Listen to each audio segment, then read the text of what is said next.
Hello, जेवला का हो? नाही अजून. अहो काय नाही, त्याचीच राहायला फोन केला होता. अहो आज तुमच्या आवडीची भाजी दिली मी. पनीरची पनीरची भाजी दिली, पापड दिले, लोणचं दिलंय, खीर दिली, या दोंड बगच भरून दिलंय तुम्हाला आज जेवण मी. हा, सगळं तुमच्या आवडीच आहे. बरं तुम्ही जेवण करा आणि मला फोन करा, कशी काय झाली पनीरची भाजी ती सांगा.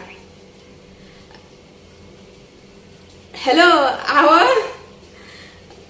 हे विचारायचं होतं तुम्हाला, पगार झाला का तुमचा?